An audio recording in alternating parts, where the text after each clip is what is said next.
జీవితంలో విజేత కావాలంటే ఒక్కొక్కరిది ఒక్కొక్క మార్గం. పాత సామెత ఒకటి ఇక్కడ గుర్తుపెట్టుకోవాలి. నాలికకో రుచి, పుర్రెకో ఆలోచన. అందరి మార్గం ఒకటి కాదు. లక్ష్యాలు సాధించాలంటే ప్రణాళిక అవసరం. మరి ఆ ప్రణాళిక ఉంటే సరిపోదు, దానిని అమలుపరచాలి, ఆచరించాలి. విజేతలైన వారి దగ్గర కొన్ని కామన్ పాయింట్స్ ఉన్నాయి. వాటిని ఇప్పుడు మీకు నేను చెప్పబోతున్నాను. తెలుసుకునే ముందు welcome to our channel Shankar advisory. నేను మీ ఎంకే శంకర్.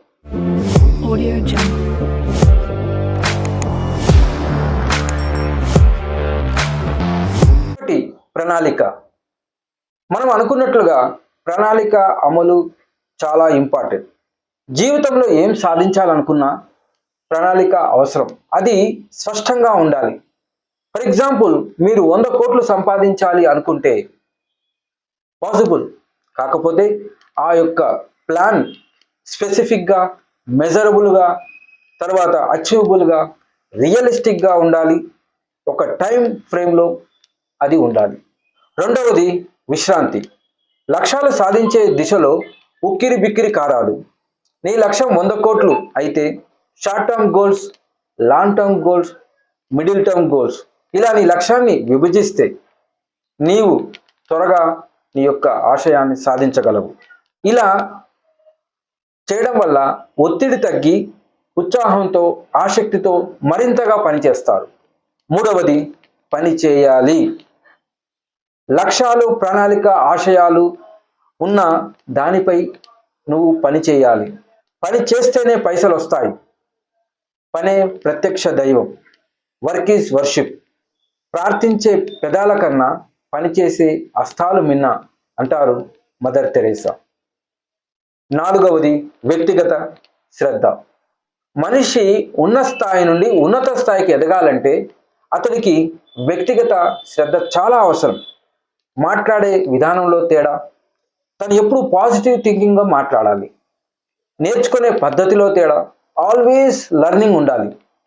ధరించే దుస్తుల్లో తేడా, తినే తిండిలో తేడా, తక్కువ తినాలి, ఎక్కువ రోజులు బతకాలి.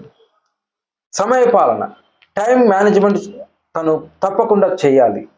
తర్వాత ఎక్సర్సైజ్ చేస్తూ ఉండాలి, వాకింగ్ కానీ, జాగింగ్ కానీ.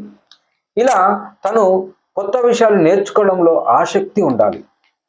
ఇవన్నీ విజేతలైన వారు చెప్పిన వారి యొక్క అలవాట్లో భాగాలుగా చెప్తున్నాను. తర్వాతది ఐదవది సానుకూల దృక్పథం. యద్భావం తద్భవతి అని గీతలో, ఏమనుకుంటావో అదే జరుగుతుంది అని బైబిల్లో, పాజిటివ్ యాటిట్యూడ్తో పనులు చేయడం వల్ల పనులు సులువుగా సాగి నీ ధ్యేయం, నీ ఆశయం ఈజీగా నువ్వు చేరుకోగలవు. ఆరవది networking. Your network is your net worth అంటారు పెద్దలు, మేనేజ్మెంట్ గురువు. ఇతరులతో కలవడం మూలంగా మన ఐడియాలు, మన ఒపీనియన్స్ షేర్ అవుతాయి. వారి యొక్క ఐడియాలు కూడా నీతో షేర్ అవుతుంది. కాబట్టి నువ్వు నీ పని మరింత ఉత్సాహంగా చేయడం వల్ల నువ్వు సులువుగా విజేత అవుతావు. మరియు ఒక విషయం చెప్పాలి ఇక్కడ.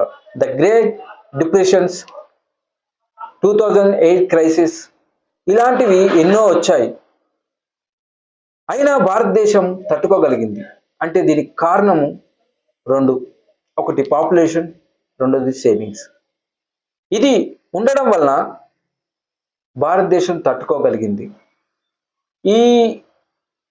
ఇప్పుడు మనం మాట్లాడుకున్న ఈ నెట్వర్కింగ్కి ఈ రెండే చాలా అవసరం.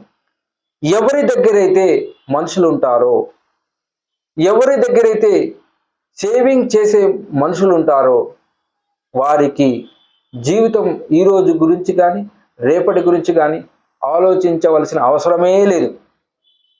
ఎందుకంటే నువ్వు కోటీశ్వరుడు కావాలంటే 1,00,00,000 మంది రూపాయి ఇస్తే కోటీశ్వరుడివి. అది పాసిబుల్ కాదు.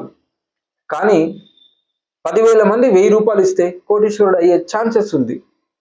సో ఇలాగే మన హీరోస్ కానీ, పెద్ద పెద్ద డబ్బు సంపాదించే వాళ్ళంతా కానీ వీళ్ళు మనుషులతోనే ఉన్నారు. ఎవరైతే మనుషులతో ఉంటారో వారు జీవితంలో సక్సెస్ అవుతారు. కాబట్టి ఇప్పుడు మనము విన్నవి మీరు ఒకసారి పరీక్షించండి, ఒకసారి చూడండి. ఈ యొక్క సందర్భంలో భాగంగా ఒక విషయం చెప్తాను. బుద్ధ భగవానుడు ఇలా అంటాడు, చూడు, విను, నేను చెప్పింది విను, కాకపోతే నీకు నచ్చితేనే చెయ్యి అంటారు. ఈ యొక్క వీడియోని లైక్ చేయండి, షేర్ చేయండి, కామెంట్ చేయండి. చివరిగా మా ఛానల్ శంకర్ అడ్వైజర్ని సబ్స్క్రైబ్ చేయండి. వ్యక్తిగత అభివృద్ధి దేశాభివృద్ధి.